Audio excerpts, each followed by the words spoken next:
Sir? Everybody. Yeah. Everybody gets their free bag or barrel per week. Nobody's singled out. So as I understood the free bag provision was for anybody, that there wasn't an income requirement? No, that's one of the problems. Anybody. In fact, my wife and I joked about how we were going to go down and get our free bags. And certainly we don't need them. It's not a financial burden on us.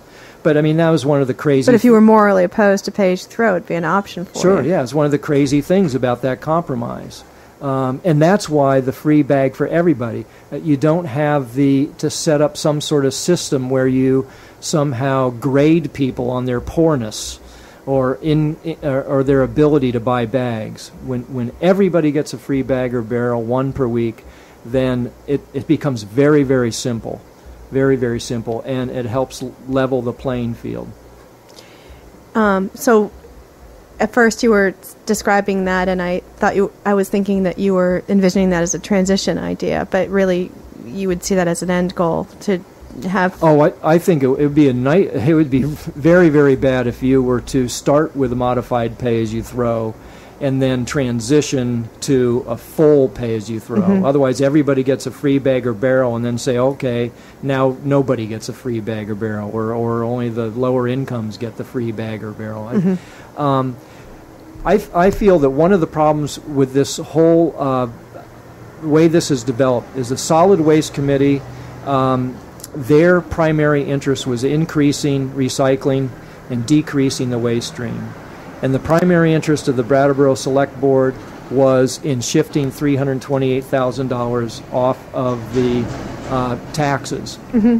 And they were like a train going down the tracks headed towards pay-as-you-throw, but they weren't on the same track. They were on parallel tracks that were never going to meet. The Select Board had one interest, and the Waste Committee had another interest. Oh. And I feel that modified pay-as-you-throw lets those two interests intersect, and there's basically a compromise.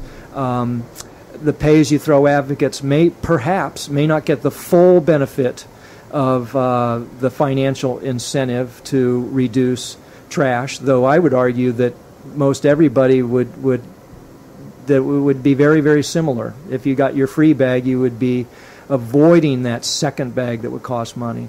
And the compromise that the Select Board would be making is that it wouldn't shift 100% of the tipping fee off of the tax rolls. There would still, and I don't know what it would be, maybe $200,000 or so. It still have a significant impact on the tax rolls. Yeah. You know, what do you think about, we only have a few minutes left before the next show begins, and that I think is DJ Cam. Yeah, DJ Cam will be coming in at noon, and it's 5 now. But just to wrap up, you know, looking at the process a little bit, and this whole picture of being a small town with a citizen-led government, what do you think? You're proposing something that would be a compromise between the work of the committee, the Solid Waste Committee, which is a bunch of volunteer community members who've put a lot of time and energy into researching the question and thinking it through, whether you agree with their conclusions or not. It's people putting a lot of time into that. And then there's the Select Board making decisions. Well, you know, what do you think that conversation between the Select Board and its committees ought to look like? I think serving on committees is not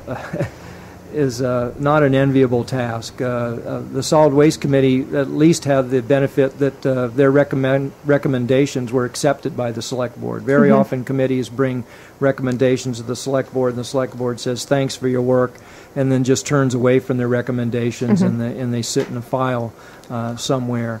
I don't think the problem so much is between the committee and the Select Board as mm-hmm. it is between the community and the Select Board in the committee. And as we were talking before the program started, so many hot button issues don't get much citizen involvement until it comes time to enact them. In this case, pay-as-you-throw. The other thing with the traffic lights on Main Street, they're ready to start construction probably in a few weeks or a month, and people are stepping up now and saying, you know, no, this is not the right plan.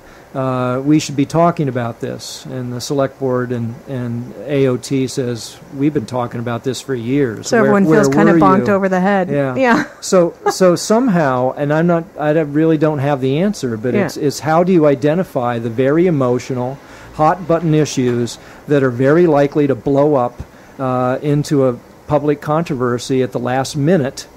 How can you get that emotion and input put into the system earlier? And I think in this case with pay-as-you-throw, particularly after last year it was voted down, the Select Board and the Solid Waste Committee should have been doing a whole lot more public outreach, bending over backwards to get involvement. I think they pretty much sent out a survey to the town meeting reps only, 140 people out of a population of 12,000 in town. And they got their little survey results, and they used that, and they came back with the same plan again. And it was very lacking.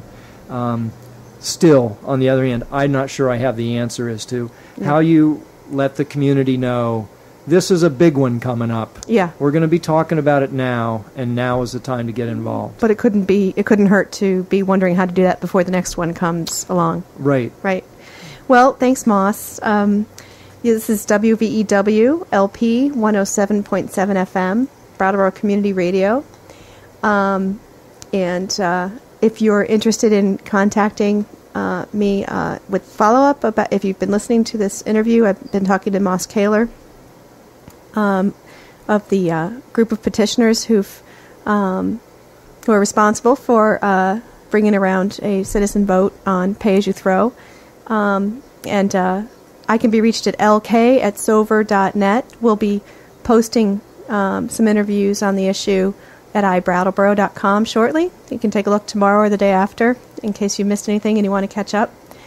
I really appreciate you coming, Moss. Oh, yeah, thanks. It's been great, Lisa. Thank you. I hope everybody gets out and vote. Let's make Dick DeGray's 50% desire of voter turnout a reality. That sounds good to me. Yeah. Yeah. That'd be very good. And the more informed the voters are, the more they feel they understand what they're voting about, the better, which is the reason why I've been doing this.